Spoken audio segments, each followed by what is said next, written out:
What's up, guys? Sean here, and today is the Hinderer Showdown. This is the moment you guys have been waiting for. I know I've been talking about this for about a week now, but I've been working on a bunch of other videos, so a lot of cool stuff coming to look forward to. For this video, I will be comparing 4 different Hinderer knives. 3 of them are actually Hinderer knives. One of them is a Hinderer design, which is very similar to the XM18, and it's one of my favorite knives. It is 100% on par with these other Hinderer knives, so that is going to be part of the comparison.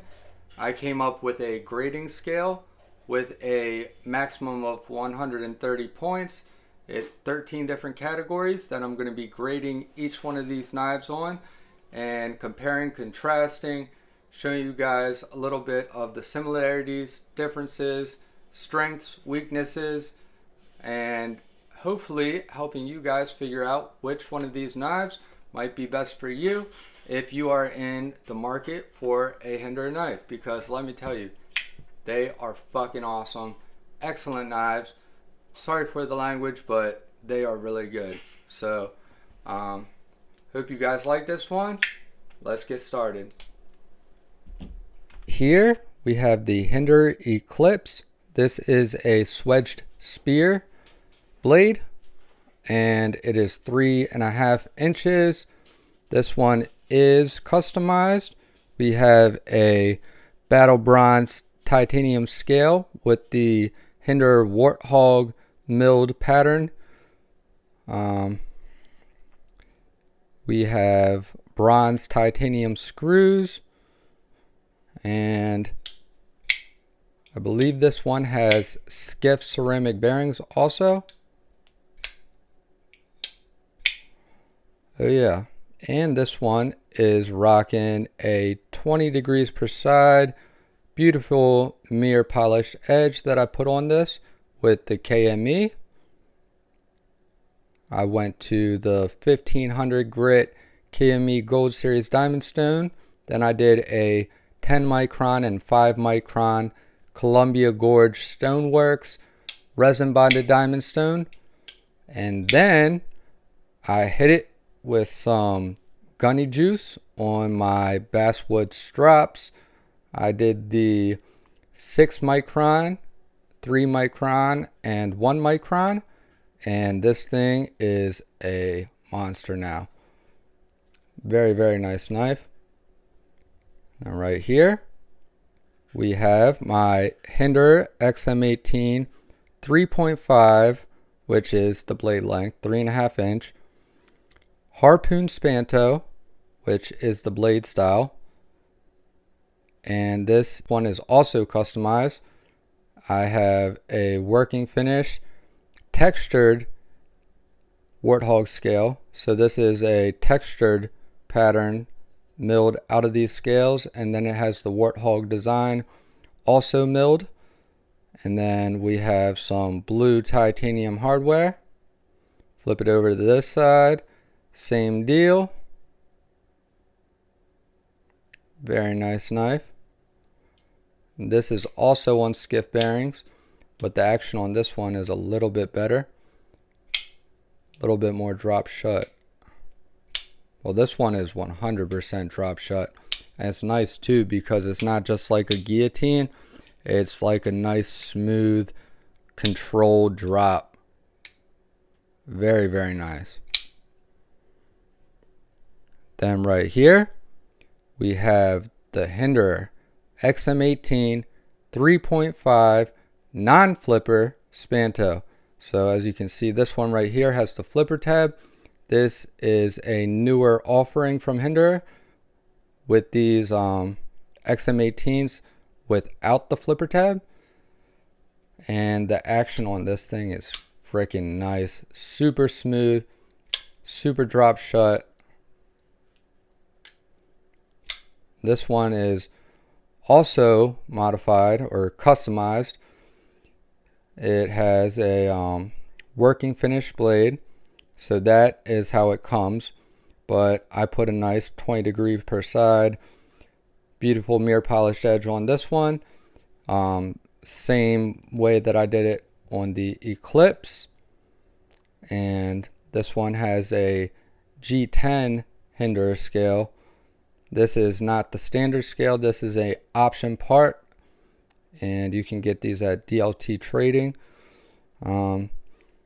This has bronze titanium hardware also, and then for the filler tab we have brass. This is a special filler tab, and then we have more bronze titanium over here. So really cool knife. This one drop shut instant. This is what I consider pretty much a guillotine.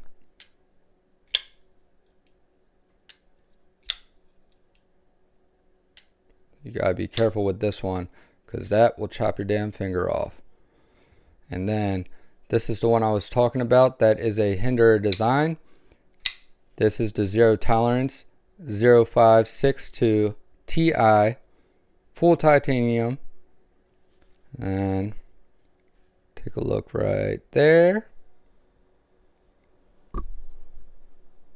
Hinderer design. This is modeled after the XM18, I believe, and this is featuring Hinderer's slicer grind. So that is the blade style of this one. And as you can see, this is like a belt satin finish, a lot more shiny and polished than the other three. But this one also has an amazing action. All of these are on bearings. 2 out of the 4 are drop shut, but the action on all 4 of them is absolutely amazing. And this knife is really nice. And this one is also rocking. All 4 of these have my edges on them, which all of these were done on the KME.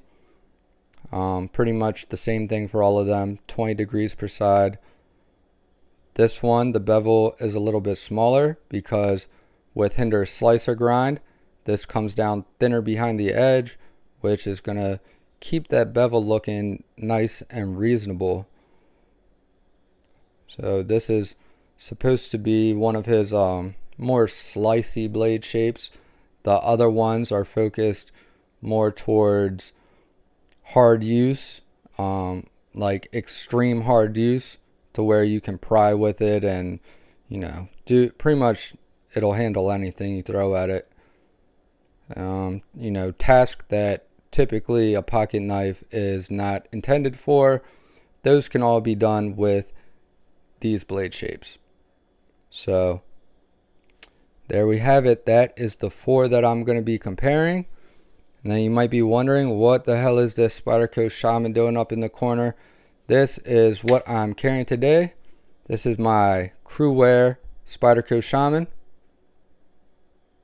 This was a Knife Joker exclusive with the green G10 scales, but I got topo pattern milled titanium scales for it.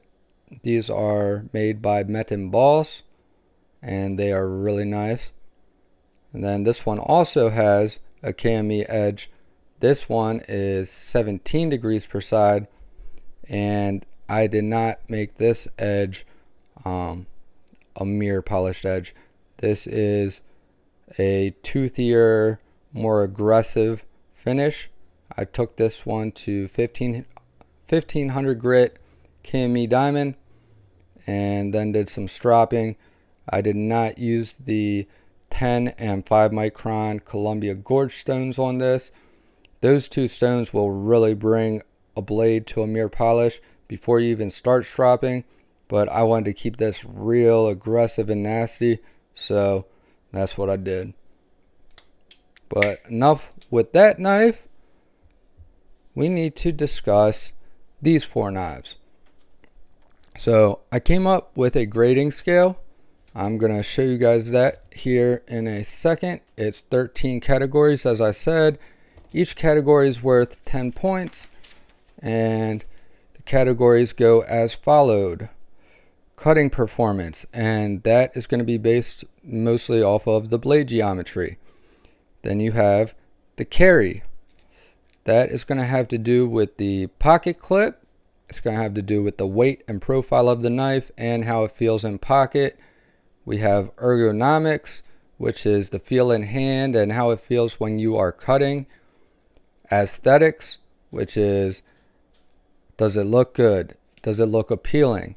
Is it pleasing to touch? Does it have pleasing textures, pleasing materials? Number 5, build quality, tolerances, fit, and finish. That is all compounded into one category. What does that mean? How is the blade grind? Is it nice and even? Is it well done? How is the finish on the blade and the other parts of the knife? How is the edge out of the box? Is it sharp? Is it an even bevel? How is the blade centering? Is there any blade play? Are the liners, if it has liners, do the liners sit flush into the scale? Does anything that sits into any pockets, does it sit flush without any, wiggle room, without any give? That is tolerances. It's matching things up as close as possible to where they still fit into each other perfectly, but there is no excess room for slop whatsoever. So that's all combined into one category. We have materials and blade steel, so that's going to be the handle material and the blade steel, and also the detent material and possibly the hardware material. Does it have just regular stainless steel screws, or does it have titanium hardware? So that's going to be all under materials. But then we have hardware as a separate category, because that is a big one for me, and that is going to be based off of the size of the hardware. So are they all the same size? Are they all T10s? Are they all T8s? Are they all T6s? Which T6 would get a reduced score because T6s are very small, they strip out easy, etc., etc. Does it have an over travel stop? Does it have a lock bar insert? That kind of stuff. How many screws does it have? Is it a simple construction, or is it overly complex to where it's, kind of unreasonable and makes it difficult to do maintenance? So that is the hardware category. Customizability. This means, does it have aftermarket option parts? Are scales available for it? Can you get titanium screws for it? Can you get different backspacers? Can you get different clips, etc.? The lockup. This is going to be, or consist of, the lock type, the lock bar access or access to lock mechanism, the strength of the lock, ease of manipulation, and so forth. Then we have the action, which is going to consist of how good it is deploying, how good the action is when closing, the pivot type, is it on bearings, is it on washers, and did they do that setup well? Is it nice and smooth, or does it feel gritty? Is the detent too strong? Is it too weak, or is it just right? That is the stuff that the action consists of. Then we have sound. That is the acoustics of the knife, the sound that it makes when it opens and the sound that it makes when it closes, and also if there is a sound of the detent. So some knives you can hear the detent click in. All those kind of things can be very pleasing or satisfying to somebody that's into knives, and to somebody that's not into knives, it'll drive them fucking crazy and probably get you a divorce. So got to be careful with that one. Number 12 is the design. Is it original? Does this design feature any new innovation? Is this design functional? Does it work as intended? effectiveness. Does this design, does it go together? Does it, basically same thing as functionality, does the design as a whole achieve the goal of what the knife maker was going for with the knife, with that knife's intended purposes? And then price and overall value, is it higher, lower, or spot on? That goes for the price. So do I think it's too high? Do I think that it's, a really low price and that it's worth more? Or do I think it's just right? And also, would I buy it with my own money? And would I recommend it? And other things that are going to go into consideration for the overall value is going to be things like materials, build quality, fit and finish, etc. So that is the categories. Each one of these categories is worth 10 points, and you have a maximum total of 130 points. So let's get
Alright guys, so you got to see how these knives carry.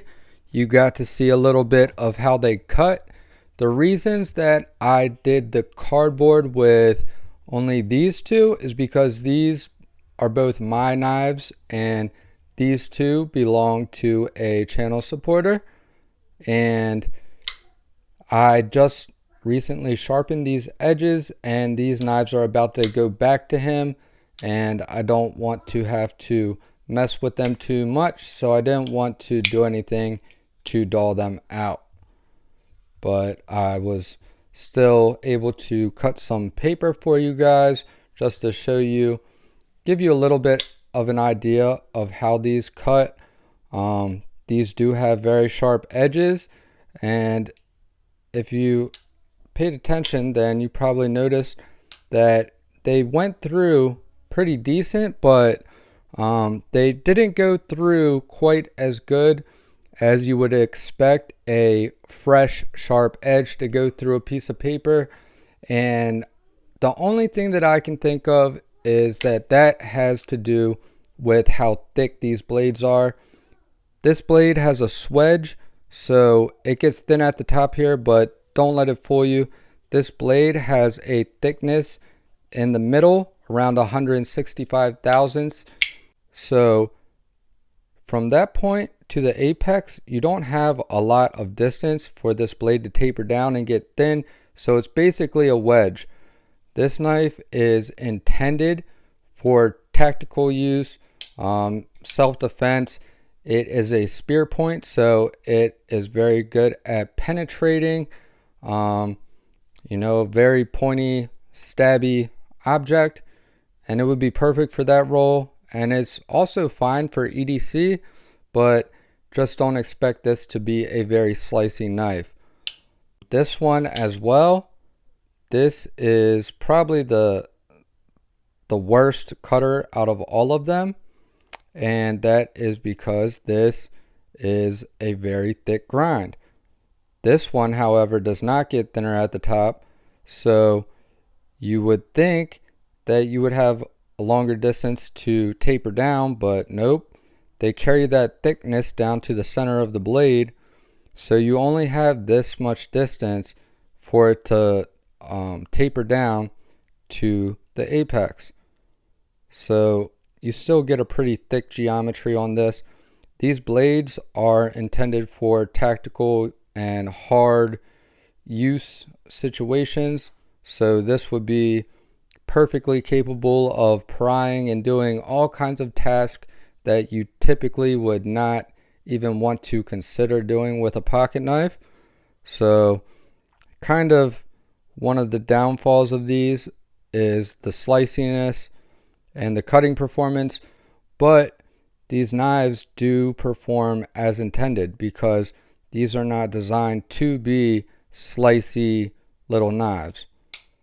Now, ones that surprised me a little bit is this Spanto blade right here.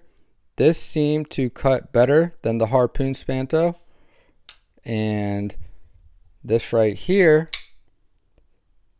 Hinderer Slicer Grind, well, it should be no wonder why this one cuts good, and it's because this blade is thinner to start off with, and it also comes down thinner behind the edge, and you have a much further distance for that thickness to taper down. So all of those things combined make for a very good slicer. So we'll start with the cutting category. The Eclipse scored a 6 out of 10. Harpoon Spanto, 6 out of 10. The non-flipper scores a 7 out of 10. And the 0562 scores a 8 out of 10. For carry, the Eclipse scores 9 out of 10. It is nice, a little bit slimmer of a profile, so it rides in the pocket really, really well. The Harpoon Spanto scores a 7 out of 10. This carries very well, but it's a little bit bigger, and you have that additional width due to the harpoon and also the flipper tab. So those things don't bother me, but I wanted to judge these knives unbiasedly, and just because I like this, I cannot score it and say that this carries just as well as, say, this one or this one, because unfortunately there are just aspects of it that are going to make this a little bit less nice to carry. But like I said, this still carries just fine, no issues at all. The Zero Tolerance 0562 scored a 9 out of 10 on the carry.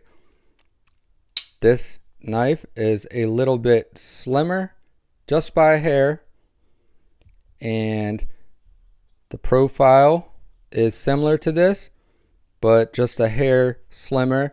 And the thing that makes this so great to carry is all the contours. Look at all this, every edge of this is smooth and rounded.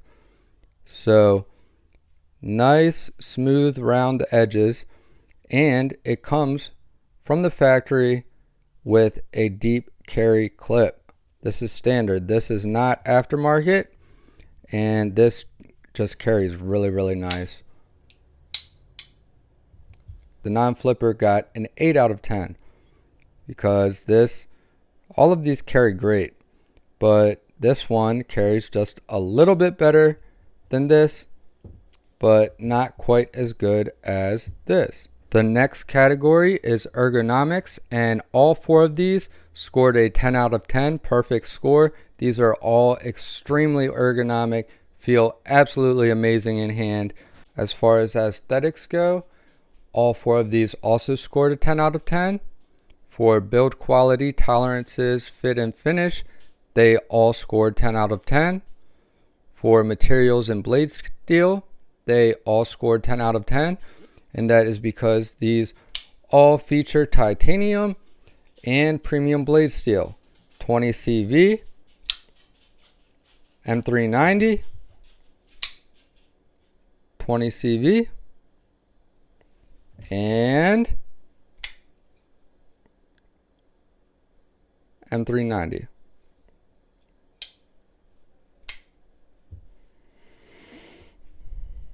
So all 4 of them have titanium frame lock, okay? But the hinderers, all 3 of these come standard with a G10 scale and do not come with titanium on both sides. These both have aftermarket scales. However, they are all made extremely well, and that makes up for any possible point reduction for them not being full titanium. For the hardware, this is where some of them lost some points. The Eclipse for hardware gets an 8 out of 10, and that is because not all the screws are the same size or even the same style. We have a flathead, we have hex, we have Torx, we have Phillips head. So we have a whole bunch of stuff going on. That actually should get a 7 out of 10, honestly. And then this one right here, this guy scores a 9 out of 10. And that is because these are all Torx. And they are all T8 and T10. Besides, this one screw right here is a T6. But it's all Torx hardware, and the majority of it is larger than T6. On top of that, the hardware seems to be very high quality, so it has that going for it also. So for the non-flipper and the Harpoon Spanto, both of these scored the same score of 8 out of 10. And that is due to the fact that it has multiple different types of screws. It has the flathead, it has the hex, and then you have the Phillips. This one does have a little bit less hardware in a way. Well, it has less screws because instead of screws on both sides, it has these things called handle nuts, and it is just like a flat top of a screw on one side, and it's actually a tube that goes all the way through. It goes through the standoffs, and it basically allows the screws to thread into it. So it is the receiving end for the screws, and they look really cool. So that's why this got 1 point above the Eclipse for the hardware. The next category is customizability, and all 4 of these scored a 10 out of 10. There's tons of aftermarket options for all 4 of these. The next category is going to be lockup. The lockup, like I said, consists of lock type, lock bar access, strength, ease of manipulation, and all 4 of these scored a 10 out of 10 for the lockup. They are all easy to manipulate. They all lock up very strong. All have absolutely excellent lock bar access. Well, I lied. All of them except for the Eclipse. So I'm going to have to go back and dock the Eclipse a point, because the lock bar access is okay, but it is not quite as good as these other 3. So that's going to be 10 out of 10 for the Harpoon Spanto, the non-flipper, and the 0562 Ti. As far as the action goes, all 4 of these are going to get a 10 out of 10 except for the Eclipse. The Eclipse is going to score a 8 out of 10. That is due to the fact that this is not completely drop shut. I can middle finger flick it and thumb flick it now, but I couldn't do it as easy as I could on the XM18s. The flipper tab is a little bit small, which is going to make it better in the carry category, but as far as the flipping category goes, it works fine, but it's just, you know, not quite on par with the others. As you can see, action on this guy, damn near perfect. Doesn't get much better than that. Same goes for this.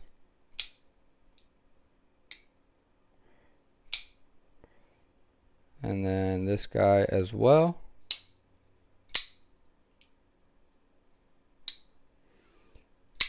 This one technically could lose a point because it's not completely dropped shut, but the deployment is so damn good, and I can actually thumb flick this also.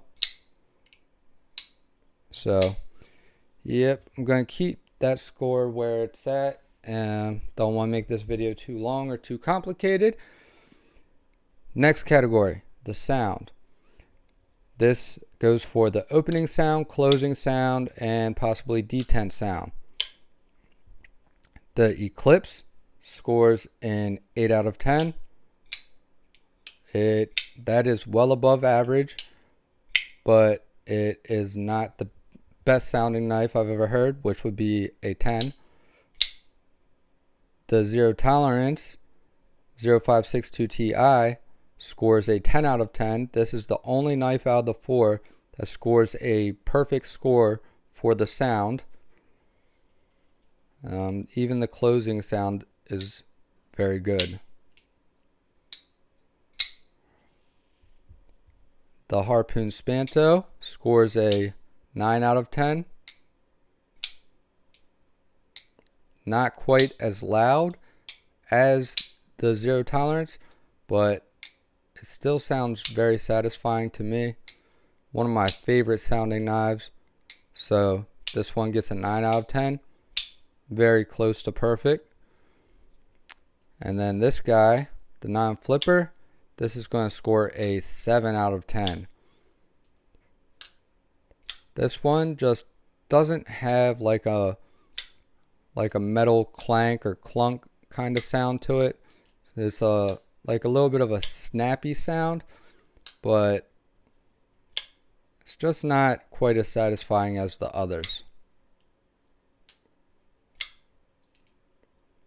However, I will say it does sound like, it's high quality. It doesn't sound cheap, but just doesn't sound quite as cool as the other ones. Next category is going to be the design. All 4 of these score a perfect 10 out of 10 for the design. And then for price and overall value, the 3 Hinderers are going to score an 8 out of 10. I think they're pretty close to spot on with the pricing. I wish they were a little bit cheaper, but these are made extremely well. Fit and finish and tolerances and build quality are absolutely amazing. So I can't reduce too much. And I can absolutely 100% recommend all of these knives. And I absolutely 100% would buy all these knives. The knife that did exceptionally well in this category is the Zero Tolerance 0562 Ti, which scored a perfect score of 10 out of 10. This knife comes in at $280, which is nearly half the price of the rest of these. And you get full titanium. You get a titanium show side, titanium frame lock side. You have lock bar insert, lock bar stabilizer. You have deep carry pocket clip. You have high quality hardware, which is all Torx. You have a very, very nice blade grind, perfectly even. Came with a nice edge. These scales are contoured perfectly. Everything is just fit and finish on point. Perfect centering. Zero blade play. Very, very good knife. These Hinderers all come in at $425 retail price. And then when you add on the optional parts, it goes up very quickly from there. The titanium scales are anywhere from $200 to $250. Both of these are $250 scales. The hardware is very expensive. A full set of hardware for one of these is over $100. So yeah, you can get very expensive very quickly with these. But as far as the overall value, as if it was out of the box stock, I think that it's a little bit higher than I would want to pay, but I still can't help myself because they are so damn good. I absolutely would buy these again and again, and I definitely recommend them all. So I'll give you the total scores. The XM18 3.5 inch Harpoon Spanto got 118 out of 130, which equivalates to around a 9.1 out of 10. The XM18 3.59 Flipper scored a 117 out of 130, which is a 9 out of 10. The Eclipse scores a 116 out of 130, which also equivalates to a 9 out of 10. And the Zero Tolerance 0562 Ti scored a whopping, amazing, mind-blowing 125 out of 130, which equivalates to a 9.6 out of 10. Absolutely insane, but that is the results I got. Those scores do not have anything to do with which of these knives is my favorite or what I like the best. That was just I tried to make a unbiased scoring scale, and rate each category as objectively and unbiased as possible. So if I had to tell you what my favorite knife out of all four of these is, it's going to be this one. Although this one was, one of the worst cutters out of all of them, and it's by no means the highest score. It's a very special knife to me, and it's just awesome. And then second favorite would be this one. Guys, I can't recommend this knife enough. For the price, you're basically getting a full titanium Hinderer XM18, and it cuts better. So there's really nothing to lose. So that's going to wrap it up for this one. It's already plenty long. Thank you guys for watching. I hope you guys enjoyed this one. Hope everyone's having a great day. I love you guys. And I will see you guys in the next one.